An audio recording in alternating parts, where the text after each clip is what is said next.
కేసీఆర్ గారి ఆశీస్సులతో వచ్చిన సుధీర్ కుమార్, డాక్టర్ సుధీర్ కుమార్ కారు గుర్తును గెలిపించే వరకు కసితోటి రేషన్ తోటి కడియం శ్రేణి మీద గుద్దుడు గుద్దితే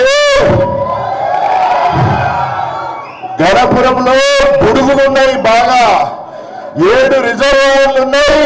ప్రతి రిజర్వాయర్ కింద ఓజింగ్ మొత్తం కూడా మనిషి దిగబడేంత బుడుగున్నది. ఆ బుడుగులో తొక్కితే మళ్ళా పాతాల జీవితంలో ఇంత చరిత్రహీనుడు ఉండడు అని రాబోయే 100 సంవత్సరాలు ఈ చరిత్రహీనుని గురించి చెప్పే విధంగా మనందరి తీర్పు ఉండాలి. ఎందుకు ఈరోజు తెలంగాణ మొత్తం కూడా వరంగల్ ముఖాన చూస్తోంది. దళితుడని చెప్పుకొని దళితుల ఆత్మగౌరవాన్ని కించపరిచే విధంగా, ఒకవేళ కనుక పద్మశాలి అయితే పద్మశాలీలను హీనంగా వారిని కూడా మరి ఆత్మగౌరవం దెబ్బతినే విధంగా, బయలుదేరైతే ఆ జాతి ఎన్నడూ చెప్పలే వాళ్ళందరూ కూడా మావాడు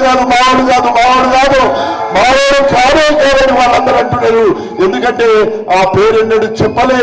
ఆ బయళ్ళ ఆత్మ గౌరవం కోసం ఎన్నడూ కూడా మాట్లాడలేదు కాక, ఎప్పుడూ అవసరమైతే తెలుగుదేశం అధికారం ఉన్నప్పుడు పద్మశాలి అని చెప్పేసి చిరంజీవులు ఇక్కడ ఈవో మన సోషల్ ఫేర్ లో మరి ఇక్కడ ఈడికి సోషల్ ఫేర్ కు ఆయన తెచ్చుకున్నాడు.